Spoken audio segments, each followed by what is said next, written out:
Hi. Okay, so here I am. Byrd is the word. Whatever. I am here to make the video to give you guys some advice, and I'm just going to talk about some of the three major rules that that I think really help, that a lot of people overlook in the game. So I wrote them down so I can stay organized because it's a mess up here. But yeah, so team clash out, step into my office, strap in, and away we go. All right, so one thing you need to focus on, one of the things that is like a big thing is, it sounds obvious, but you need to focus on eliminating your goals, your targets, everything in there. But what I mean by that is, it's like, well, that's obvious, Mitch, come on. But what I mean by that is that you need to focus on creating a more space for symbols availability. The symbols are like, the books, the crowns, the leaves, and the blue shields. And so you need to focus on that, because some of the levels will start and you'll just have 4x4. And so you'll do 16 squares. And if you think about that, you can't even, sorry, I'm gonna try to hold the phone steady. I cut my lip earlier too. I think it's still bleeding. But so if you only have 4x4, you're never going to get a light ball with that. So I know it seems obvious that you need to eliminate, but the more space you create, it'll do the work for you.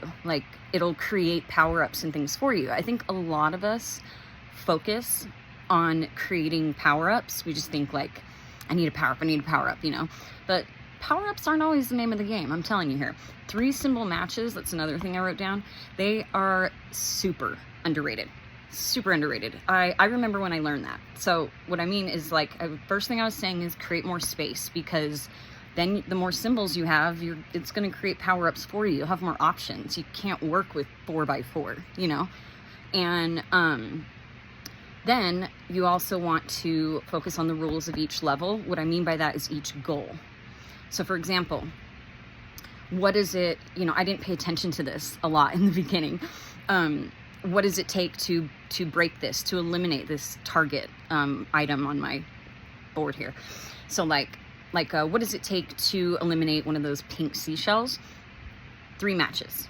Matches, just any match. It doesn't have to be a power-up, and that is crucial, because I thought, I was always focusing on the power-ups, but then when I realized, I'm like, wow, these 3 symbol matches are really underrated. They will eliminate things for you.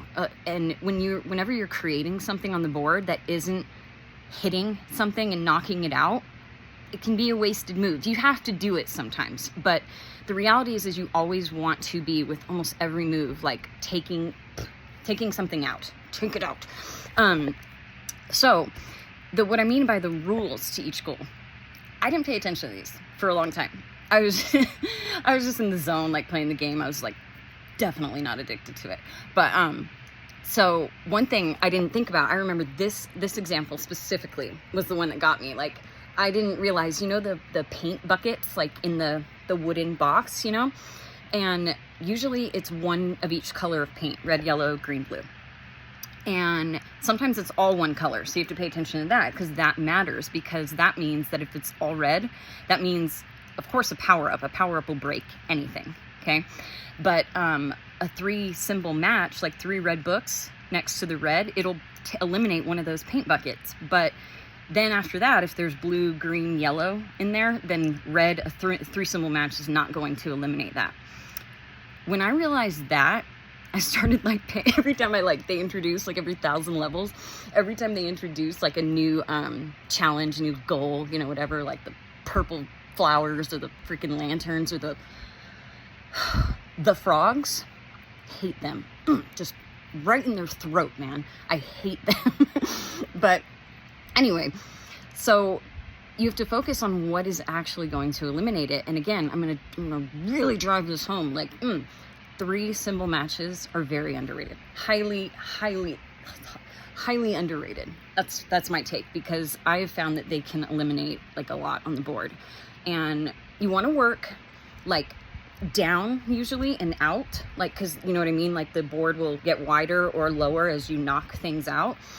And again, creating more possibilities for you, like, and it'll just start creating matches for you, especially if you work down and out, or if sometimes you have to work up and out, you know, like depending on what the level is. So yeah, realizing what it takes to eliminate one of your goals is huge. And maybe some of you guys already know that, but I didn't pay attention to it for a long time. And so that's like super, super helpful. And I'll make another video. I'll show you guys like what, you know, I'll do a screen share of me playing, and I'll try to slow down because I know I'm not good at that. But I will go over like certain scenarios, and with my luck, I'll probably like not do well when I'm sharing my screen and showing you guys, but whatever. So I do lose levels sometimes, but sometimes, you know, but I have enough coins to back it up. So I don't ever lose my super light ball, because that thing is hard to let go of once you get it. It's really hard, because honestly, I don't know how some of y'all beat some of these levels without it. Like, it's the worst. So you guys think I'm good at the game? I think y'all are good at the game, because you guys you actually beat levels without it, and it's like really hard for me. So anyway, covet that super light ball. It's amazing. So yeah, when you beat 10 levels in a row, I will get you there. I will take you there. I will help you do that, so you can hold on to that little beautiful super light ball. Yeah, I think that's it. I'll make another video. Thank you for coming. I'll be here all week.